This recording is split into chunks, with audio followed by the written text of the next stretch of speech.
friends, welcome back to Harithas Diary. இன்னைக்கு நம்ம சேனல்ல என்ன ரெசிபி பார்க்க போறோம்னா ஆலு பரோட்டா ரெசிபி தான் பார்க்க போறோம். ஃபர்ஸ்ட் அதுக்கு நம்ம மாவு ரெடி பண்ணிக்கலாம். அதுக்கு 1 கப் கோதுமை மாவு சேர்த்துக்கோங்க. கூடவே 1/4 டீஸ்பூன் அளவு உப்பு சேர்த்துக்கலாம். அது கூடவே 1 டீஸ்பூன் அளவு எண்ணெய் விட்டுக்கோங்க. ஃபர்ஸ்ட் நம்ம தண்ணி ஊத்தாம லைட்டா மிக்ஸ் பண்ணி எடுத்துக்கலாம்.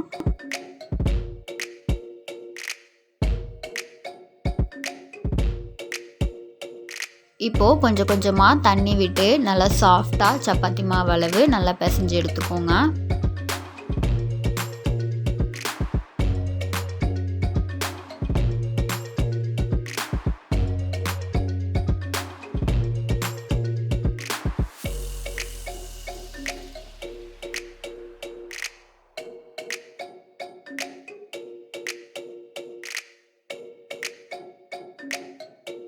இந்த அளவு நல்லா சாஃப்டாக பிசைஞ்சு எடுத்தாச்சு. அடுத்து நம்ம மசாலா ரெடி பண்ண போகிறோம். நான் இன்றைக்கி 3 மீடியம் சைஸ் உருளைக்கிழங்க நல்லா பாயில் பண்ணிவிட்டு அதோட தோலெல்லாம் க்ளீன் பண்ணி எடுத்திருக்கேன். இப்போ அந்த மாதிரி ஒரு ஃபோர்க் வச்சு நல்லா மசிச்சு எடுத்துக்கலாம்.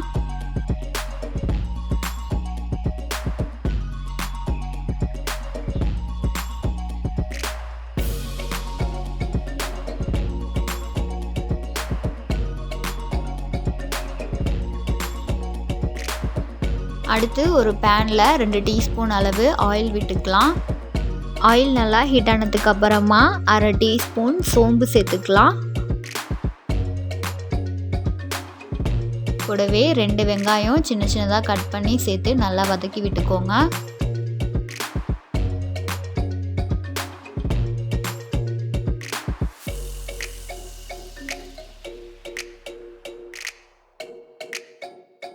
இப்போது 1 டீஸ்பூன் அளவு இஞ்சி பூண்டு விழுது சேர்த்து அதோட பச்சை வாசம் போகிற அளவு நல்லா வதக்கி விட்டுக்கலாம்.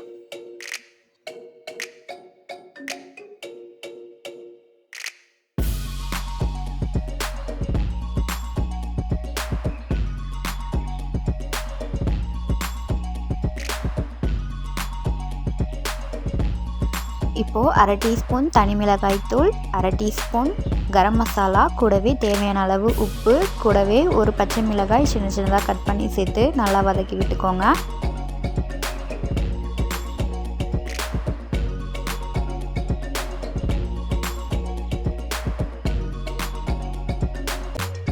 மீடியமான ஹீட்லேயே வச்சு ஒரு 5 மினிட்ஸ் நல்லா வதக்கி விட்டுக்கோங்க. இப்போ நம்ம மசிச்சு வச்ச உருளைக்கிழங்கை இது கூட சேர்த்துக்கலாம்.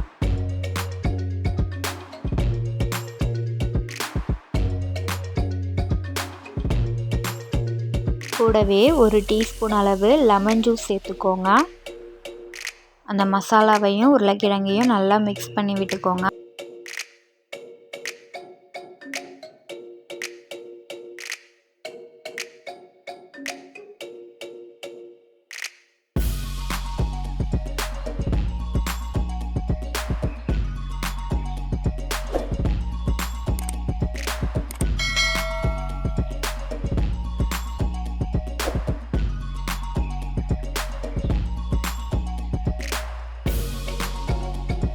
இப்போ ஒரு கைப்பிடி அளவு புதினா கொத்தமல்லி சேர்த்து அதையும் நல்லா மிக்ஸ் பண்ணி விட்டுக்கலாம்.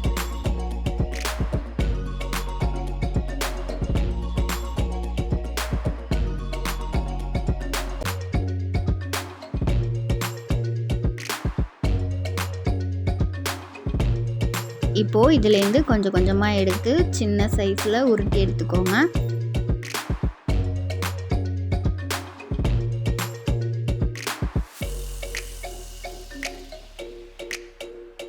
அடுத்து நம்ம ஏற்கனவே ரெடி பண்ணோம்ல சப்பாத்தி மாவு, அதை ஒரு சின்ன சைஸாக எடுத்துகிட்டு கோதுமை மாவில் நல்லா 2 பக்கமும் புரட்டிட்டு நம்ம சப்பாத்தி தேய்க்க ஆரம்பிச்சிடலாம்.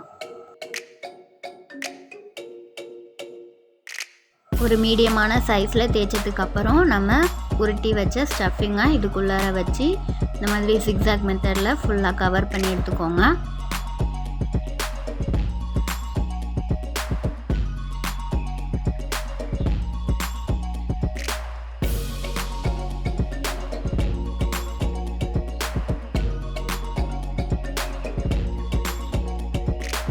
இப்போ திரும்பியும் 2 பக்கமும் நல்லா கோதுமை மாவு அப்ளை பண்ணிவிட்டு மெதுவாக தேய்ச்சி எடுத்துக்கலாம். ரொம்ப அழுத்தி தேய்க்கக்கூடாது, மெதுவாக சாஃப்டாக தேய்ச்சி எடுத்துக்கோங்க.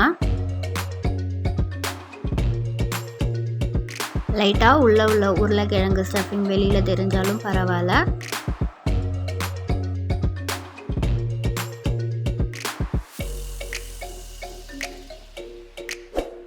அவ்வளோதான், நம்ம தேய்ச்சி எடுத்தாச்சு. இதை இப்போ நம்ம தோசை தவாவில் போட்டு நல்லா சுட்டு எடுக்க போகிறோம். போட்டுட்டு நல்லா 2 பக்கமும் ஆயில் விட்டுக்கோங்க.